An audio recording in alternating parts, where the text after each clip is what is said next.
says recording. Us, yeah, but we're recording now. Good evening and welcome to the May 5th, 2020 Northern London Committee meeting. Mrs. Martin, may I have a roll call, please? Yes. Gray? Yes. Bergman? Yes. Fowler? Here. Marlowe? Here. Murray? Here. Klein? Here. Sekelic? Here. Nom? Here. Bucks? Here. All present. Thank you. You're welcome. This meeting is being recorded. I want to publicly announce that the board met for executive session on April 14th to discuss personnel. The board will meet for executive session immediately following this meeting to discuss personnel issues as well. To all those joining us virtually, we thank you for attending this meeting in our temporary virtual format. Please know that all webinar community member participants will remain on mute during the meeting unless they have put in a request to speak during the public comment period. All right, so if we have no requests for public comment, then we move to item number 5, items for discussion on the consent, or I'm sorry, items on the consent calendar, Dr. Messinger. Yeah, our normal items under items for discussion, the first 3, approval of minutes, the student activity count, and the cash disbursements. Those are our normal 3 that we have for next week. Are there any questions on those items? All right, moving to item 6, budget and finance. Dr. Messinger. Yeah, the first item we need to have a name to appoint whoever wants to do it as treasurer on the school board effective July 1st, 2020 to June 30th, 2021 at a whopping salary of $0. And that is open for nominations. I'll let Michelle handle that one. All right, Director Sekelic is currently serving in that role. Director Sekelic, are you interested in continuing to serve as treasurer? Yes, I am. Okay, thank you. Are there any other board members that are interested in serving in that role?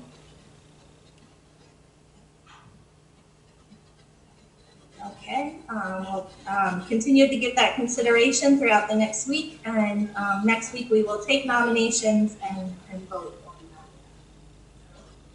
The rest of that under budget and finance, it is time to renew our agreement with our auditors. So that is listed there.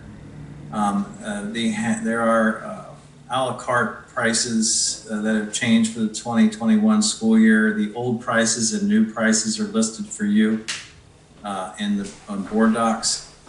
We have 2 MOUs. The first MOU is about the B3 Academy. There was already an MOU in existence in the current contract, and this one is updated to include language with the company with Accelerate, not specific to Accelerate, but to use a third party.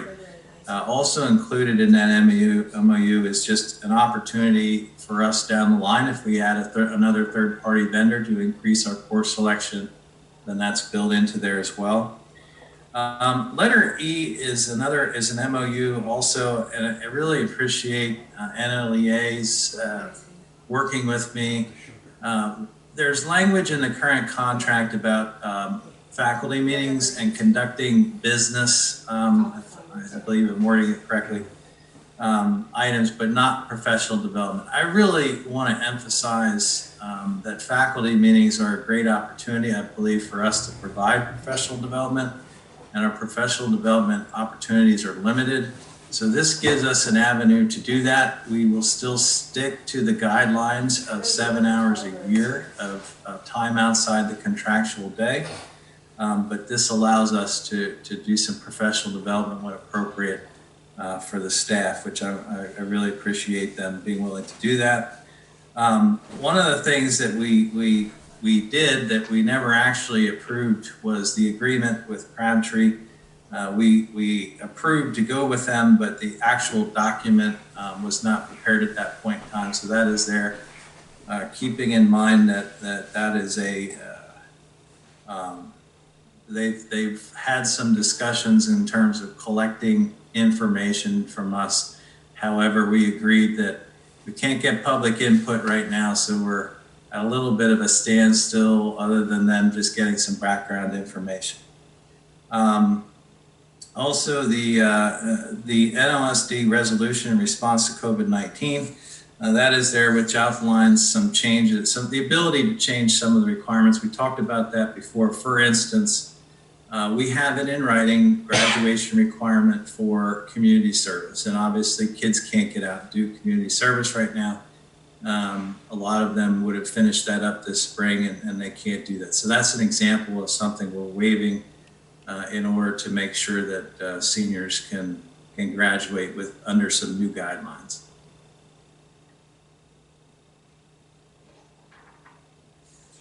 Are there any questions on any of those items?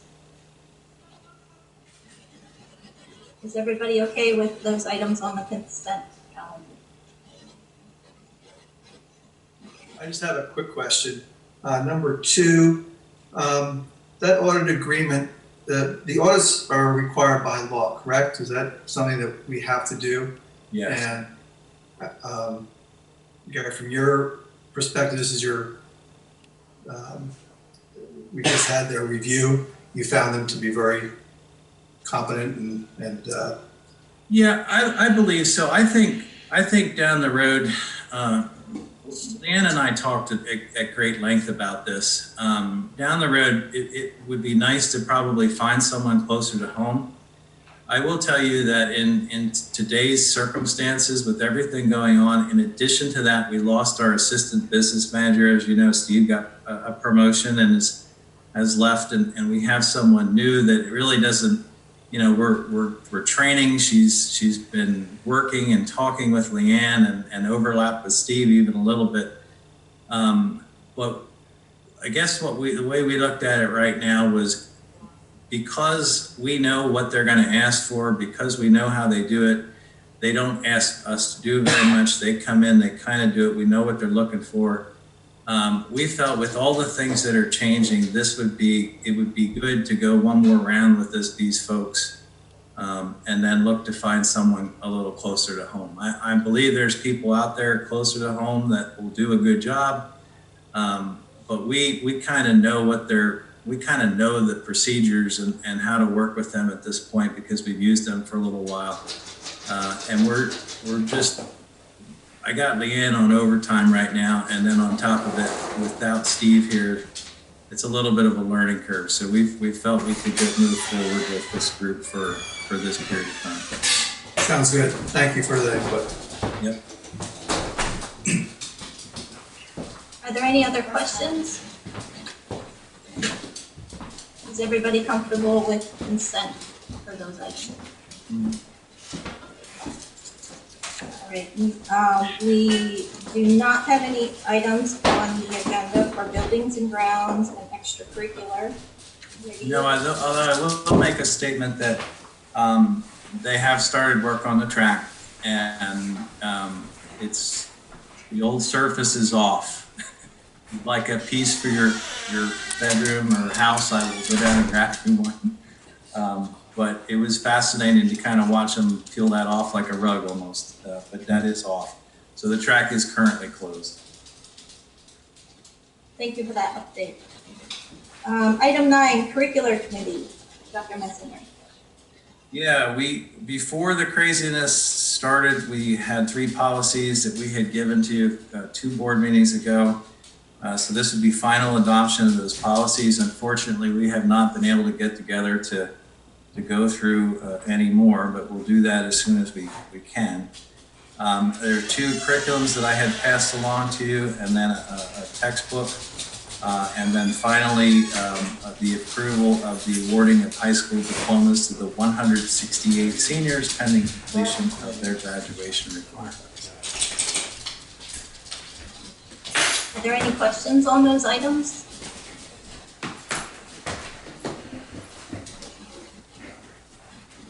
I would like to say that I am really pleased to see the changes in that health curriculum, and I thank the faculty involved with those changes.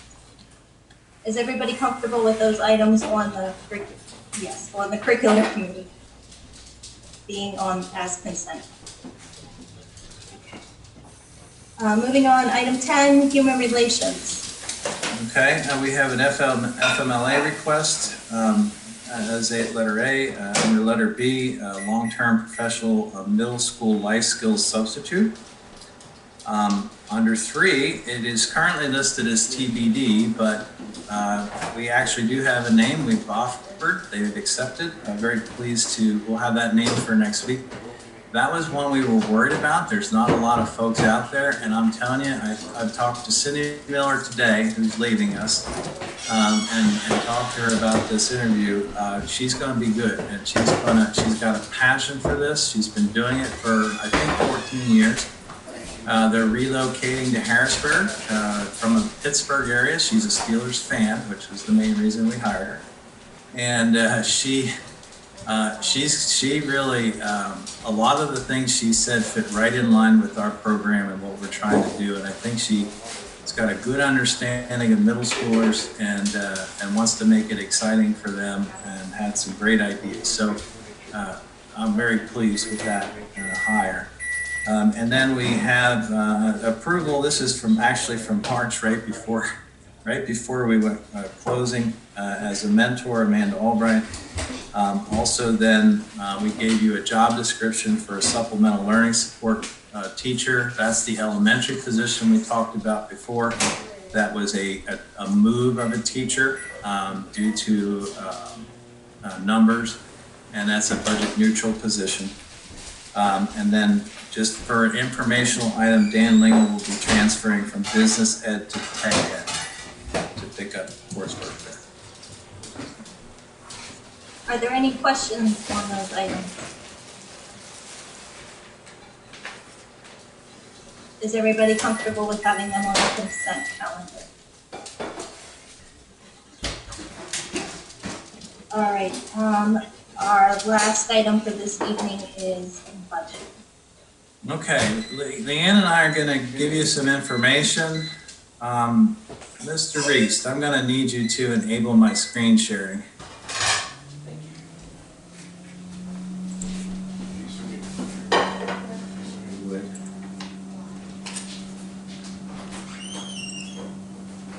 Okay. Did it come up? If not, Melissa, you'll have to change the co-host. I don't seem to be able to do it. It's up. It's up. I'm pulling it up right now. Okay. You should see a slide that says revenue changes on it. Everybody see that? Okay. Go ahead, Leanne. Okay, so due to COVID-19 and the shift in what we're seeing, with feedback coming from the state, feedback coming from other business managers, some economists we're listening to, we've made some changes to the revenue. So we had to take a decrease on the real estate tax collection rate. We decreased that down by 0.5% for next year. We also took a decrease on our earned income tax by 10% due to some folks potentially not working. A decrease on current real estate transfer taxes.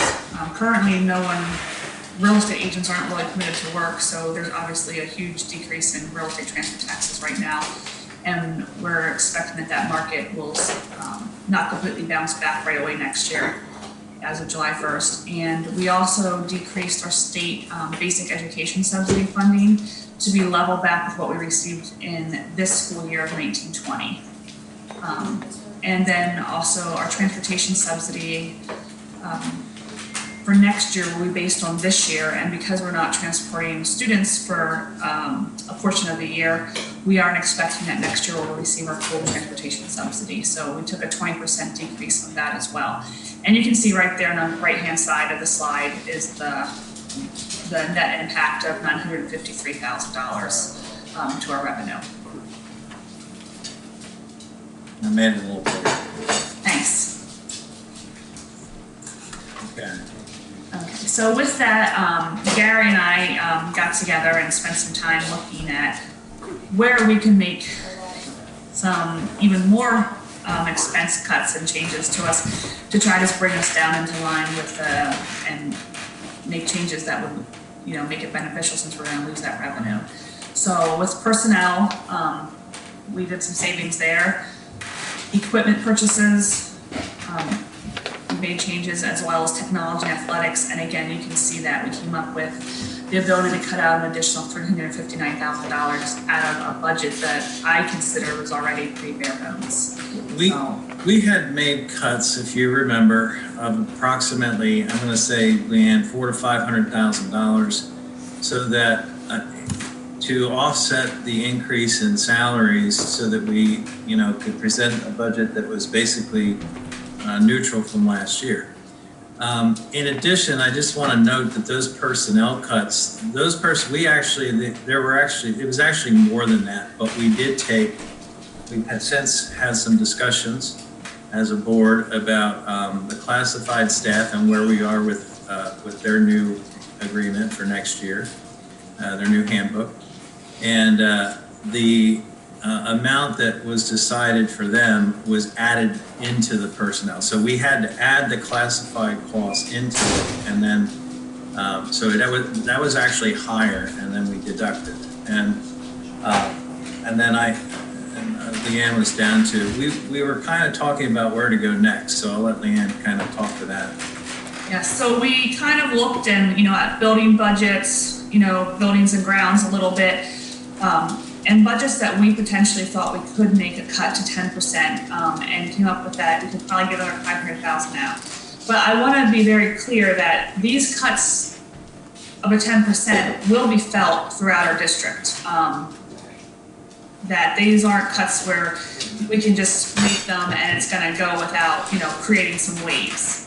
But we did feel that, we could find some budget money and make some cuts and, just hold ourselves to that and have a really tough year. So that's where we were at with the 10%. That's why we're showing you that number, that it can be done, but like I said, it won't be done without feeling it. Barry, did you have a question? Yes, so Leanne, did you say that additional 10% universal cut, that's on top of the 359,000? So we're looking at a potential of 859,000. Am I reading that right? Correct. Okay. You're going to see, Mr. Director Nam, that's where we are as the next step. We kept looking and looking. I mean, we were down to the point, to be honest, where we were talking about spring sports, and I jokingly, I'm a baseball fan, so I brought up baseball, and I said, well, we already bought the baseballs, so next year we don't have to buy the baseballs again. So, because we didn't get to use them this year. So, we're down in a little bit of the nitty gritty. That a 10% cut across the board, though, we felt would be easier to swallow. Everybody's going to have to look at their numbers, the ones that aren't hard and fast. I mean, some of them can't be cut. But everybody's going to have to look at their budgets and then reduce by 10% in the categories that can be cut. But that will mean, like software programs that we're not buying, replacement parts for different things. Like it will be a change in lifestyle for us, and everybody I think understands why that would need to be. But I think rather than going through and cutting. There's no categories that are standing out to us anymore as saying, oh, we can take an extra 40,000 here, we can take an extra 20,000 here.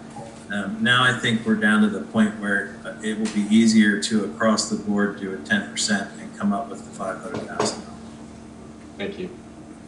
Leanne, the state funding that you have down 214, is that an estimate? What do we have that's kind of driving us to that number? You mean on the revenue side where I took, it's just what we're hearing out of the state and from our associations that we're kind of expecting the state to, they're coming up with a $4 billion shortfall for their budget next year. That's one of the things that they're going to be cutting is saying, they had put out a projection to us saying, you'll get this much money. Well, we think they're going to pull that back and say, sorry, because of COVID-19 and we're short on money, we're going to be pushing that back onto the school districts, and now you guys are going to get level funding instead of an increase. Okay. Any chance it could actually go worse? Yes, it could. Yeah, that's what I was thinking. Okay. That's not what's being speculated right now, but there's no, the state's talking about a 2-part budget possibly. So, it potentially could be worse, yes. Yeah.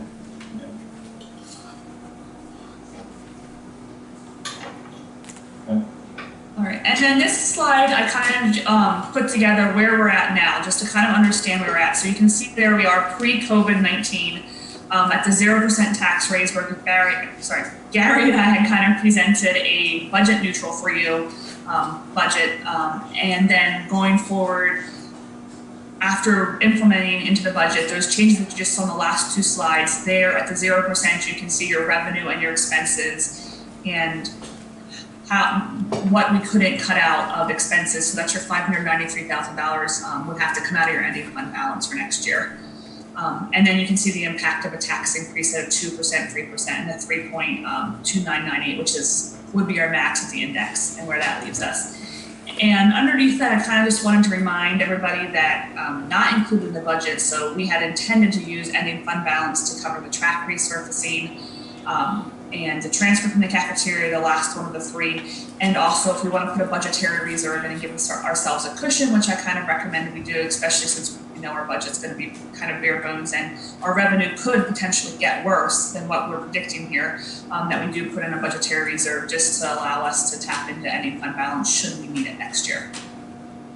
And just a reminder that, you know, you really try never to balance a budget using fund balance, but for one-time expenditures, you know, that's okay. Particularly if we would have gotten to our capital projects fund, you know, something like a track resurfacing would have been a great opportunity to pull from that for something like that. But I'll make a few comments, and then I had asked Brooke to talk a little bit too, because I think she said she's been in 10 of these school board budget meetings, so I thought she might have some good insight for us.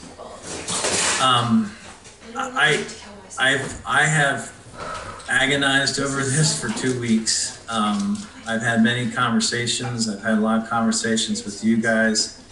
I go back and forth because I obviously see both sides of this. I see a situation where school districts are in trouble with the loss of revenue and honestly aren't built to sustain that great amount of the loss. In addition to that, we don't really know what the loss is. You know, we're making speculations, and we're kind of, you know, trying to come in line with other districts as we talk about it, and you know, everybody takes a piece, and you know, here's what I've heard, here's what I've heard, and here's what we project. That makes it very, very difficult to figure out from a budgeting standpoint where to go. On the other side of that, in order for school districts to survive, people were talking about tax increases. I know that Palmyra had it set a preliminary at 3.3. I know that Elko's got a 1.75. I believe Anvil Cleona tonight or tomorrow is potentially looking at a 1.9. But I know Lebanon's looking at a 0. And it's really, really difficult to say to people that may not be working right now that, you know, this school district needs to raise taxes. And so I'm hoping that this is one of the most difficult things that I'll ever have to decide as a superintendent. And thankfully it's in my first year as well. But I certainly see both sides of it. I think from a district perspective, you know, I look at where the index is, and I don't know that I can in good conscience say that we should go to 3.29. But I look at 0, and I'm not sure I can in good conscience say that we are in a situation that I feel good enough about the funding that the state's going to give us to not impact our students at a 0%. So, you know, I look at these numbers and I try to figure out, well, where can we be in terms of those, you know, those deficits and, you know, what would need to happen. And I probably fall somewhere in the middle. I don't want to say too much because I know everybody wants to talk, and but I will let Brooke talk, and then I'll certainly open it up to everyone to have their input. Thanks, everybody. It's not the traditional role of the solicitor to provide some feedback on finance issues and budget, but there are some trends and themes that I wanted to share with you because I think it's important for your analysis. because I've sat through some really healthy budget conversations, and I've sat through some conversations with school districts who just determined in a resolution that they were going to furlough 20 to 25 employees by the end of the school year. So I've seen all parts of it, and I can say even the budget conversations that are organized and the district isn't operating from a substantial deficit, these are hard times. And I think we say that from a lot of perspectives. These are hard times for individuals, but these are also really hard times for school districts who serve individuals, who serve some of our most vulnerable students. So I want you to sort of understand that my perspective doesn't come from one district who I think is doing is right, but from a whole host of conversations that have been going on, hours of my life, probably dozens of hours that have been just listening to other schools discuss this. So a few points that I've heard constantly is paying attention to your fund balance.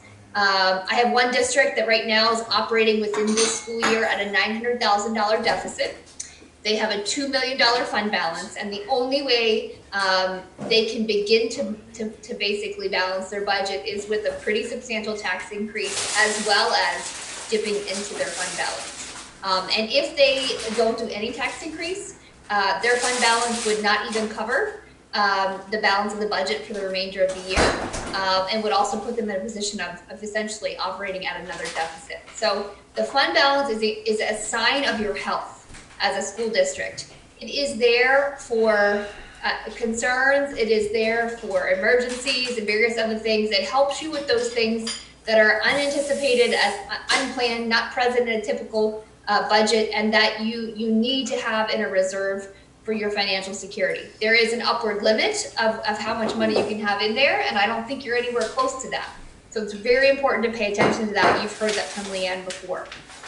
The other message that I hear consistently is you can never make up when you do not increase taxes. So a decision to stay at a 0% increase is nothing you can really make up in further years. You will try, and you can sort of pile on and have significant increases to cover significant expenses in the future, but you'll never have the money from a tax increase the way that you would now.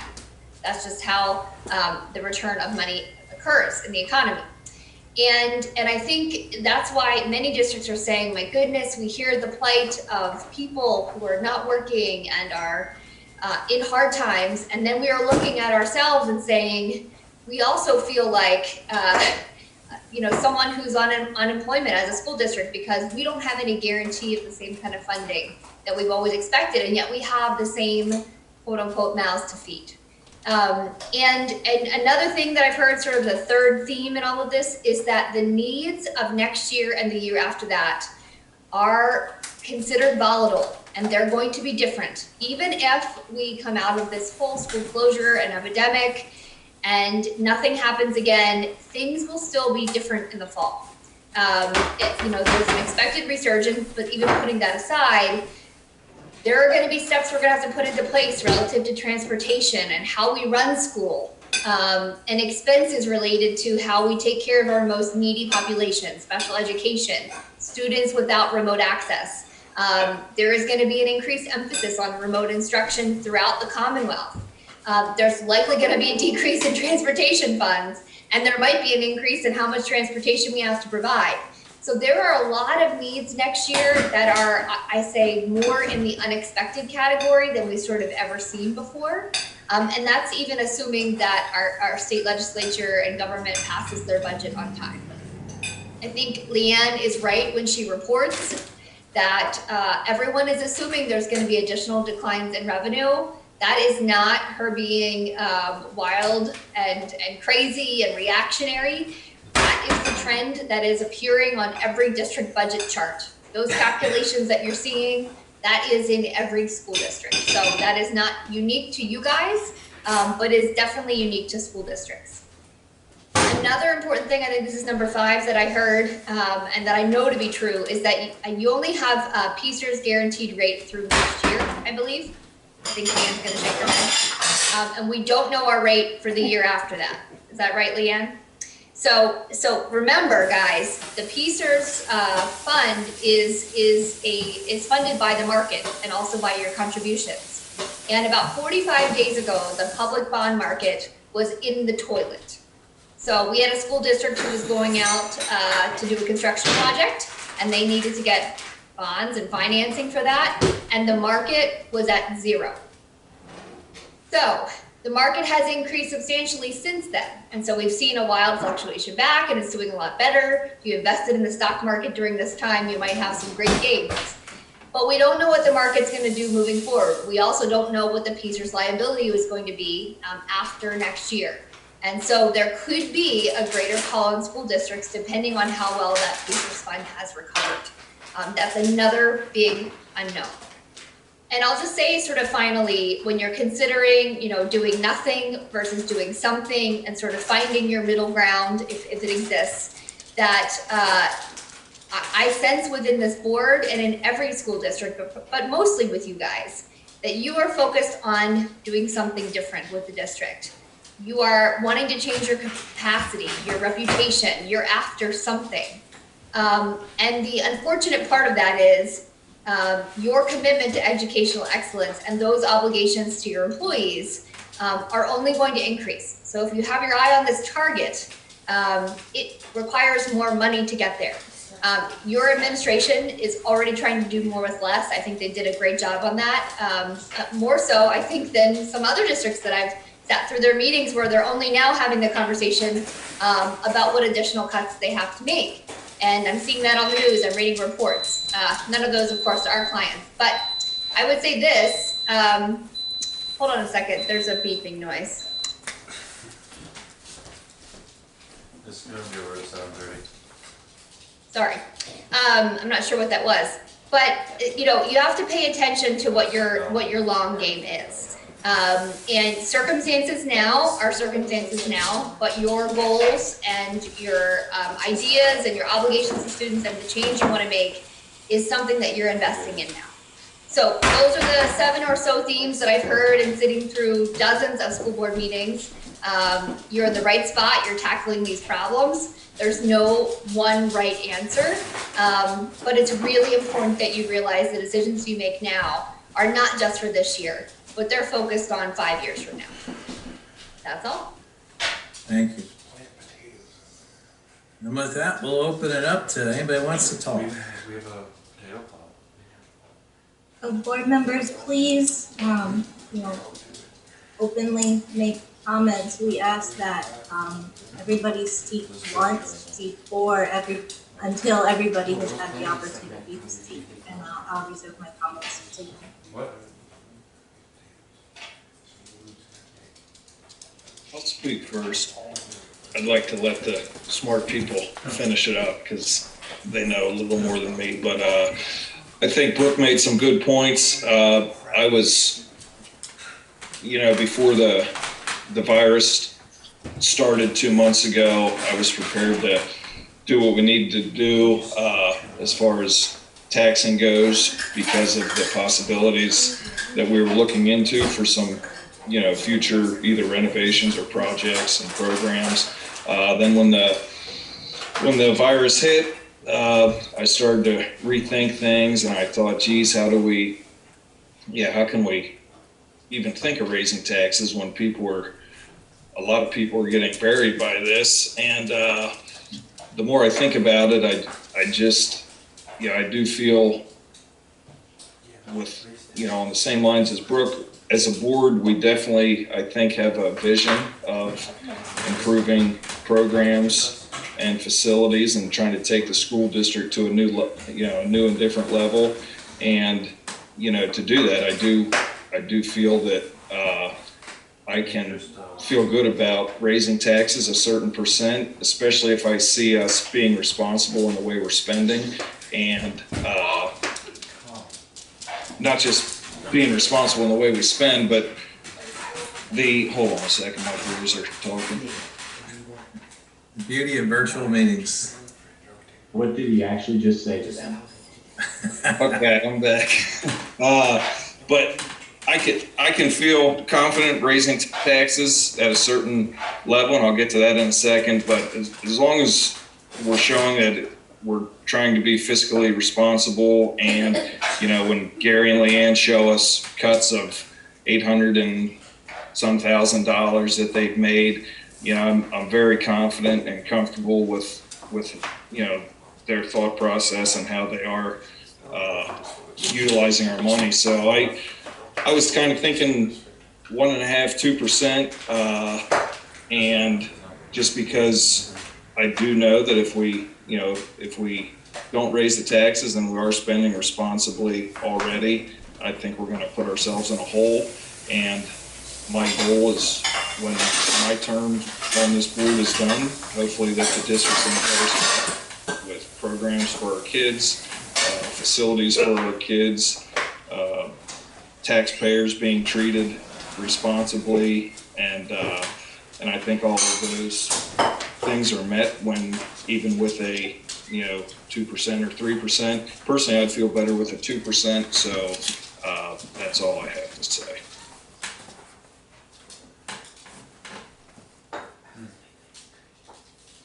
All right, I'll jump in then on it. I agree with what Nate just said as well, in terms of making the investment, I think, into the kids. Now, I will say that whether we're looking at new buildings, those types of things, I mean, this is void of that. And I think Dr. Messinger and Leanne, you guys did a great job of going in, trying to figure out what we could cut in this. And again, this is void of that kind of big future stuff that we talked about. So you guys have done good work on that. I do have one question as I look at the income reductions. I think it came out to 953 total.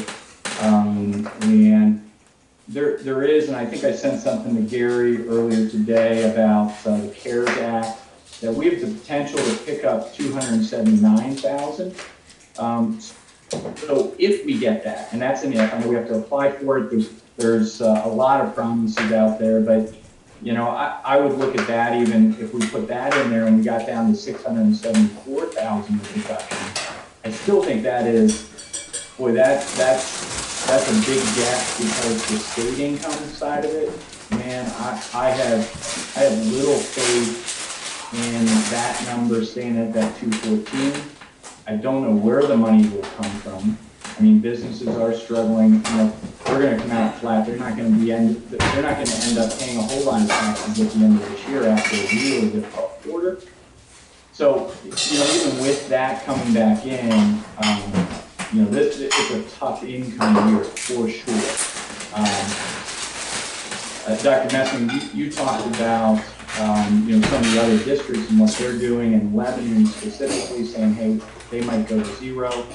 The CARES Act side for them, they get potentially 2.2 million. That might be going into their decision. I don't know, but we have the 279 that is a potential. So there's that. Certainly on the if we went with the 2%. So even if we went with the 2%, we got the the CARES Act piece, and the state only reduced by to the 214. We're still fighting to just get to a balanced budget there. So, as much as I agree with what Nate said, in these times it would be difficult to say, let's put an increase out there on the tax side. We do have a commitment to the school, to the kids, to continue to provide a solid education. So I think we have to, we have to make that hard decision, which is potentially that we do still increase. Costs are not going to go down either, and I don't know how much, it would be a guess on your part, but the new norm, the new norm is going to be more expensive, whether it's on the transportation side, whether it's in the schools. I can tell you on the business side, the expense increase at this stage, and it's unique right now, it's kind of at a very tight level. It's not sustainable for most businesses. So some of that's going to translate into the new normal, I think, in school operations as well. And we have to be thinking about thinking about that as we consider how we fund the ongoing schools. So, you know, as much as you know, I'd love to say, hey, in these times, maybe we keep that number low. I don't see how we could keep it lower than the 2 at this point. I just would not want to take it off the table, especially with all of the really big unknowns. I mean, we don't know what the state's going to do. We don't know how long this is going to last. There's too many unknowns to say we should just wipe that off the table right now.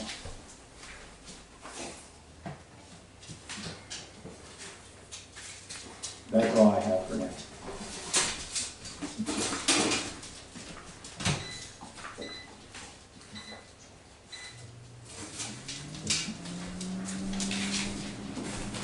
Well, I guess I can chime in at this point.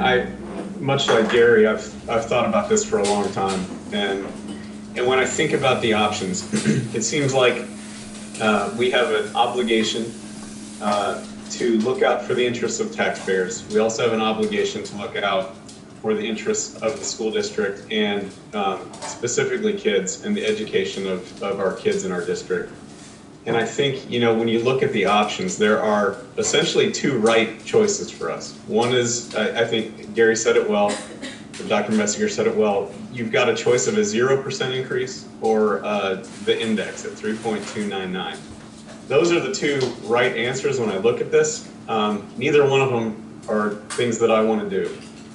When I think about our obligation to balance interests of stakeholders, I am leaning towards the balance of our students in our schools. And I think Leanne's number that she said at $4 billion, I'm hearing that on my own, that the projection for the state of Pennsylvania is that we will be short $4 billion at the end of this year. Last numbers that I heard, Pennsylvania revenues are down $2 billion at the end of last month. The state thinks maybe $1 billion of that might be made up through the income taxes that come in late, since those have been extended. But I think the $3 to $4 billion state revenue shortfall at the end of the year is likely. With that, I agree with Director Marlowe that I think the 214,000 level funding from the state is optimistic at best. I do not see the state. And I wish we had data. I wish we had the ability to know, but I do not see the state funding us at a level position, which means that the district is going to suffer going forward. And in my field, when we talk about state organizations or people that have the ability to raise rates on consumers or the public, there's a principle of gradualism that is important for us to follow. And I'm very, very concerned that if we do nothing now and we get to next year and we get to the year following, that the deficit that we're working at is going to be so detrimental that, as Brooke said, there's no way we will ever come out of it. But at some point, be it a year or 2 down the road, we are going to be looking at a potential 6% increase. I don't know. I definitely cannot do that. I think we need to pursue a principle of gradualism on behalf of our tax base. But that said, I think our students right now would suffer the worst. Those are students within the homes of taxpayers. I think the schools would suffer worse if we do nothing right now. Coming into tonight's meeting, I think I was somewhere in the 2% range, but I think I'm leaning towards, based on that gradualism approach, I could even perhaps accept a 2.5. I don't know. I don't know that I can go to 3, but I'm very concerned about the future. I'm concerned about what the finances of the state mean for us. I'm concerned about what happens if we do nothing today. So I think we need to do something. I think it's really hard. I'm sensitive to the fact that everybody is tightening their belt. My business is tightening its belt. Everyone is feeling it. And I commend Dr. Messinger and Leanne for the work that they've done to tighten the district's belt, and they've done a fantastic job. And I think Director Erdman referred to this as well. If not for that, I would not feel comfortable recommending a tax increase of any sort, but specifically the one that I'm thinking about now. But I do think that 2 or above is necessary.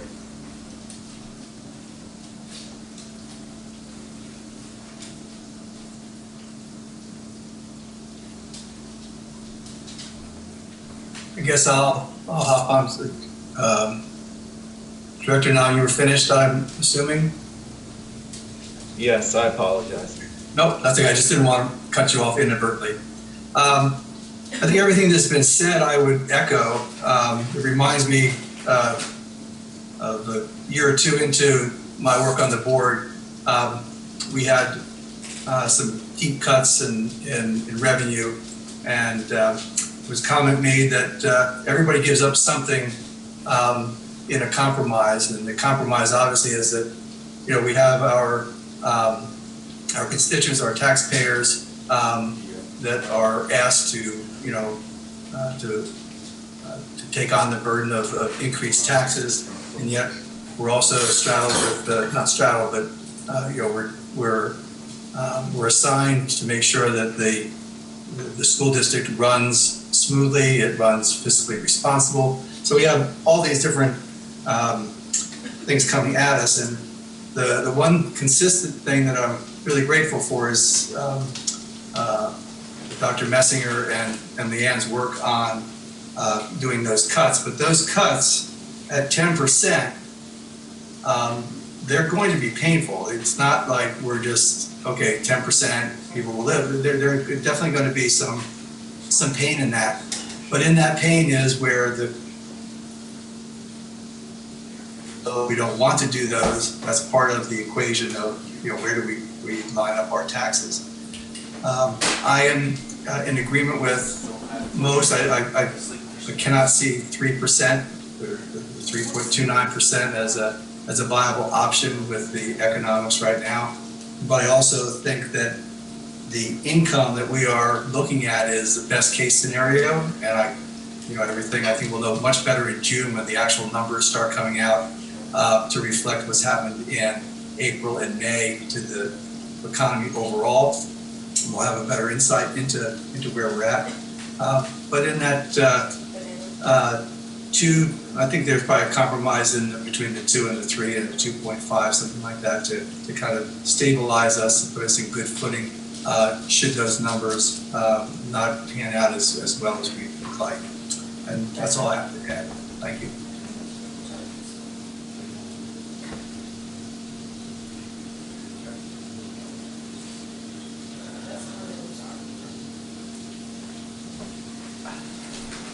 Now in the classroom, if somebody doesn't speak up, I pick who gets to speak next. Leanne, can I ask you a couple questions? Okay, so I'm with everybody's concerns. I also want to say, Dr. Messenger, I think you've done a fantastic job to be thrown into the fire so quickly in your first year, because this was obviously very unexpected. My understanding, reading everything, is you guys have worked very hard to go below what I would call a pretty bare bones budget, right? Mm-hmm. And the number I saw on that screen would indicate even at 3%, we would be at a deficit. Yeah, 3%, I believe it was a $23,000 deficit. Right. So almost a wash, but a small deficit. My concern, because I'm a very long-term thinker, I've always, my whole life, worked harder in the beginning so that the end was easier. I'm a little worried what's going to happen next year if they set the index lower. We compare to Lebanon School District not raising taxes, but their millage rate is 7 points higher than ours. Is that correct? Yes. So that's kind of a terrible comparison. And and this is where, you know, I was not a math major, I'm a pastor. My understanding is the difference between a 2% and a 3% raise for the average homeowner would be $25 a year. Might not round It's close to that. I don't have the numbers right in front of me because my screen is on you guys, but it was, I think at the max we had said it was about $60 per family, so that sounds about But right. that's $60 from zero. Yeah. Yes. So The difference is in from 2 to 3%, I believe it's $25 a year, which is $2 a month. Then I did just my own little math. If we went to basically a break-even budget, my math would put that about 3.15%, which would be a $28.50 increase per household, average household, roughly per year, compared to just raising it by 2%. Does that sound about accurate? Without the numbers in front of me, that's pretty close, yes. Yeah, look at that. I'm not that bad at math after all. So I mean, my preference would be kind of to bite the bullet a little more this year. And then if things go well next year, we're not going to be as inhibited or put further back. My bigger concern would be if that index stays low next year, that we could be put really back in the hole because of our decision this year for $28 a household. And I'm not trying to minimize for those households that $28 is a lot of money, because I deal with them and I do my best to support those households, but it just seems short-sighted, in my opinion, to not be a little more aggressive now. I guess that's where I relate.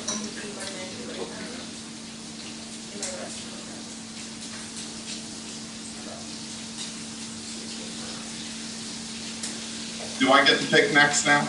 I'll chime in. I think from 4 months ago to today has been such a flip-flop. 4 months ago, I was ready to do a tax increase. I was looking at positive transformations of the district, changes that were desperately needed, and then this hit. And you're torn because you're looking at taxing the unemployed to avoid making people unemployed, because we run the risk of furloughs in a year. Because I am also really worried about year two. This year doesn't scare me as much as year two honestly terrifies me. However, I'm standing firm at a 2%, which is, I guess, the middle ground, the lower ground to the 3%, but a 2% on people who vote for us to have their best interests just as much as the students. I know that it's not ideal. I know it's not what we want. I know it still leaves a deficit, but I can't personally, as a board member, just my vote alone, I can't go above a 2%. And I know what that means for the district, and it's a hard hit. I think that this is the most personal vote each of us as board members make. I think it's the most valuable. It is the hardest.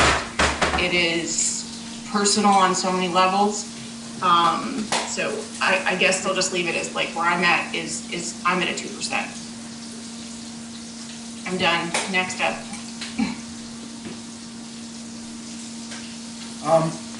I'll go.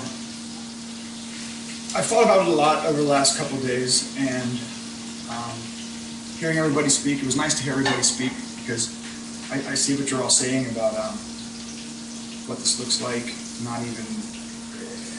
what this looks like in year two and year three, and if we don't do a gradual increase, where does that leave us? So I'm okay with up to a 2% increase. I just ask the taxpayers that have to pay more, that I ask for their understanding of the complexity of all this and trying to make decisions without a lot of info. How we have to piece together this before we have all the info. So I just ask for their understanding as we increase their taxes.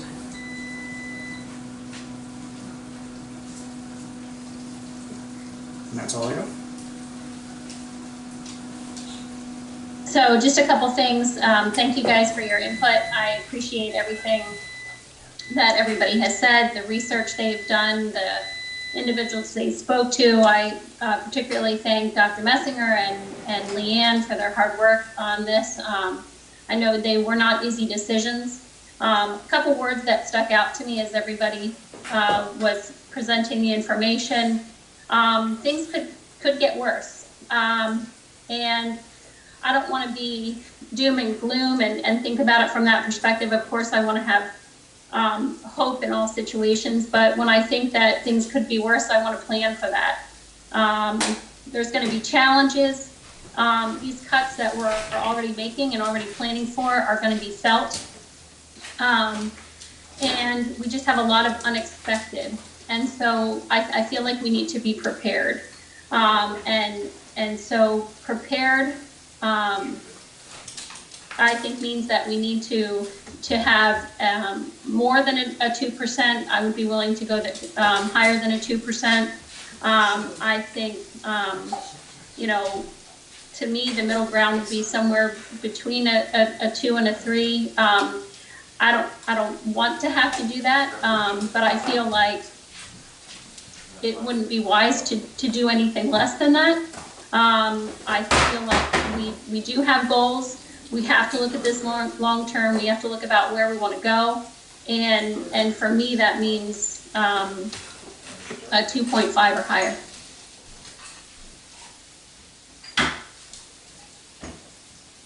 I think that just leaves me.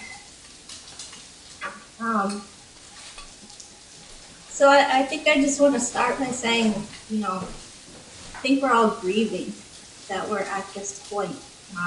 Like many others have already said, a few months ago, we were, you know, having individual conversations with Dr. Messinger about our vision and moving the district forward and how we were going to do that. And so any tax increase we knew was going to be intentional and was going to move us in a positive direction.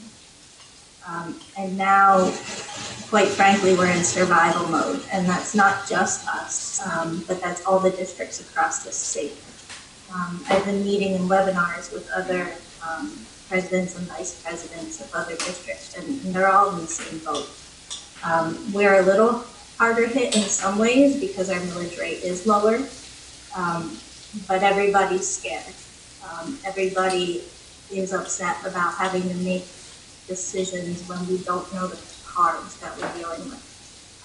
You know, logical people don't commit to a budget without knowing the revenue that they're going to get, and that is what we're being forced to do.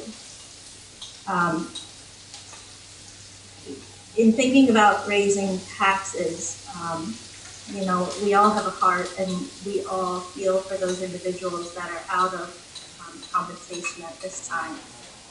But I think in this role on the school board, it's our responsibility to try to step away a bit from those individual emotions and look at the district as a whole down the road. Because our decisions today impact years down the road, as Director Fowler already mentioned. Any tax increase that we do today will be, will be exponential down the road. And so as hard as it is to talk about raising taxes, I've thought about some things about our budget. And obviously that the biggest one is that big uncertainty with our state funding. Our state funding, although our state falls at the very bottom of the list as far as how much states contribute to the schools, PA is at the very bottom.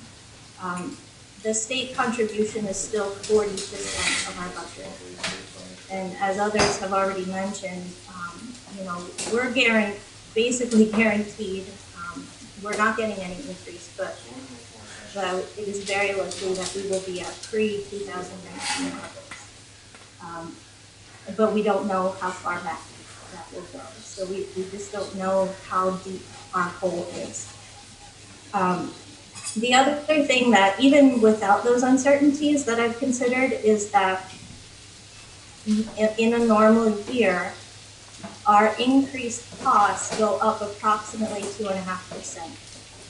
And that is mainly because our largest cost is personnel, right? We're a service type of industry. We need those quality instructors and staff members to be working with our students every day. And so most of our expenses are personnel, and we are contractually bound to increase their revenues approximately 2 to 3% every year to cover cost of living increases. So even if we were in a normal year, just to stay at a level, not go backwards, we would essentially have to increase taxes about 2 to 3%. But we know that we're not in a normal year. We're in survival mode. So even though our costs are going to increase because of those standard cost of living increases to our personnel, we're not really saving much money at all, even though we're not physically in the schools. I know that that's somewhat of a misconception in the public, but we are not really saving money. We're still paying our people to educate our students. Yeah, we're not busing students, but a lot of that we normally get back anyway, so we're not saving a lot there. So with those huge uncertainties, as hard as it is to think of the individuals that are struggling, I think that it is our job to look out for the good of the district in the long term. And so with that, I think that the most responsible thing to do for the district and the biggest investment we can do for our community is to raise taxes. I think that the best number would be 3%. I think that would be the most responsible number. But I would be okay, and I think to acknowledge the pain that some of our community is going through at this time, I would hope and pray that a 2.5% will be enough to see us through. That's all I think I have. Are there any follow-up comments? Wait, I'll backtrack. I did want to make a point so that just following up on what Director Fowler had mentioned, the increases, what that means to the average homeowner. A 2% increase is about $4 a month for the average homeowner. A 3% increase is $6.08 a month. And the 3.3% increase is $6.66 a month. So if you break it down, although it sounds like a large sum, and I don't mean to trivialize any amount of money, but if you break it down and think about it in terms of each month, that investment in our students each month is not huge. Okay, now I really am done. I have a quick question, and that is, next week we vote on a temporary budget or whatever, and could we have a choice, or do we have to have one on the agenda, or could we have a choice of a 2.5%, 3%, and look at those numbers and decide next, because we're talking now, but we're not making any decisions. Do we have to tell you what percentage tonight we want, or do we do that next week? Or I'm not sure what the procedure is. Well, Leanne has to get that prepared. We have to pass it next week, and then it has to be turned into the state. Now, just because we say whatever doesn't mean that come June, final budget time, we have to stick to that percentage.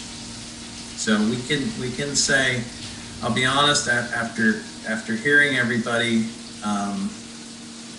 at this time, I would instruct Leanne to prepare a budget with a 2.5 as a preliminary number. I'm trying to come somewhere in the middle of the comments that I've heard, but that doesn't mean that come June that it has to remain at 2.5. Brooke, would you like to add to that? Yeah, this is you're advertising the budget. It's not your final vote on it, but it is what you're putting out to the public to receive their feedback, and you can make adjustments, and then you'll have a vote somewhere in the middle of June to accomplish it. But based upon the great, fantastic debate that I heard today and positions, I think there's absolutely support at this point for minimally a 2.5 to be presented. That should give you plenty of objective information, like the real numbers right there from Leanne, to talk about what you want that final number to be. It was a really healthy conversation and really efficient. Gosh, you guys did what some districts spend 3 hours doing, and you all had clearly done your work. So I think you're in a great position. So that would give Leanne an opportunity to run the numbers at that. Honestly, we can all do math, so you can kind of figure it out, but we didn't put 2.5 as an option. So it would give us a chance to look at that. We have an exec session tonight too that we can talk a little bit about some of the contractual stuff that we have and the impact. I think we have that figured out, but just to make sure that we have all our T's crossed and I's dotted. But she can present that, and then we get public input, and then in June we decide, if we want to change it from there. And I don't think that's an uncommon thing right now. As a matter of fact, what I'll say is that any time that we can get is valuable. Because the more time that we have, the more information comes rolling in on a day-to-day basis. So maybe we'll get some other projections, or we'll know by then if we qualify for that $279,000. A lot can change between now and June.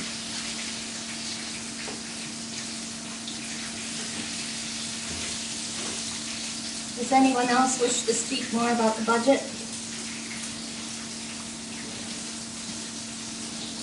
All right, I'd like to announce that our next meeting is Tuesday, May 12th at 6:30. Is there anything else that is good to the order this evening? All right, then I will call this meeting adjourned. Thank you, everyone.